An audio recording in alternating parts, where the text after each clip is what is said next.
Are you looking for an Adobe Photoshop course that carefully demonstrates how you can improve smartphone photography and make them workable for websites, social media, and print materials? If so, then you've come to the right place. Adobe Photoshop Box of Tricks combines 25 years of experience, streamlines it with a wider range of modules covering everything from the basics, a tool-by-tool comparison and preview, and last but not least, how you can harness AI tools that have been a game changer on this platform. We can now take a photograph that looked like this and turn it into this result.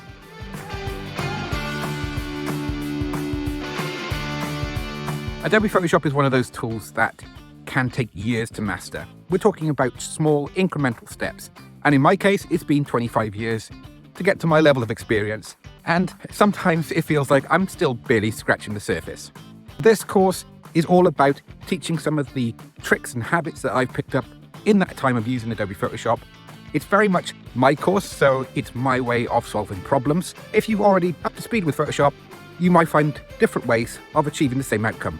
That's absolutely fine. Carve your own path forward. Throughout this course, we'll be looking at taking a headshot like this, for example. We're going to use AI tools to expand the background.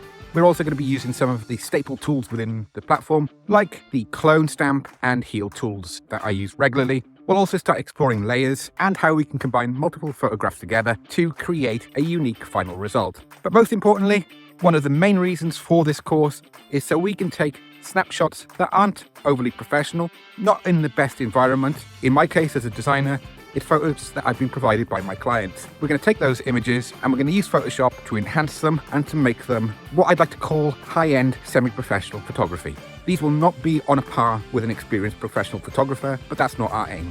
So I invite you to join me on this course as we explore all of the features in Adobe Photoshop, both old and new, and as we embrace the new and mightily impressive AI features. Let's crack on.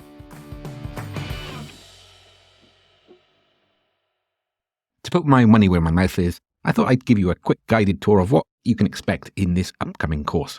I'm starting with a time-lapse where I'm just going to give you a director's commentary, if you may.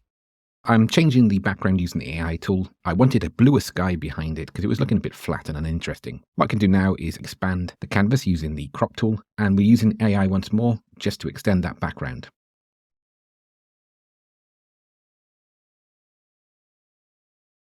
Now I'm going through and removing the crow's feet. It was a late night the night before, so not the best time for that. I don't tend to airbrush myself too much, to be honest, but I thought as a demonstration purpose to do that. What I'm doing now is with the new background behind me, the hat showed a little bit of a halo. This happens sometimes with AI photography. Using the heal tool and the clone stamp tool, I'm able to fix that.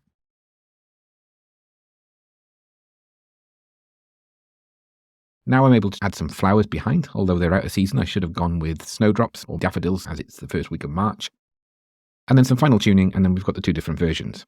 So I'm now showing you the previous version of the photograph. You can see it's very dull. So by going through the process and renewing it to this photo, it's not perfect. It's certainly not award-winning photo editing, and it's not my best work even. But within 7 or 8 minutes, I'm able to make this photo passable. It's actually not even an original photo. It was a still taken from the video, and I deliberately desaturated it and tweaked it to make it less effective. By just bringing some of that saturation back in, you could argue that the fields are a little too green behind, but generally it's more breathing space with myself front and center. I could have changed it to offset myself either to the left or right. Overall, I'm relatively happy with that as a quick example of how we can take one photo and improve it. And coming up in this course, you can expect an awful lot more tips and ideas. And if, as being a time lapse, it was too fast for you, don't worry, we will start from the very beginning. So come and join me. Cheers.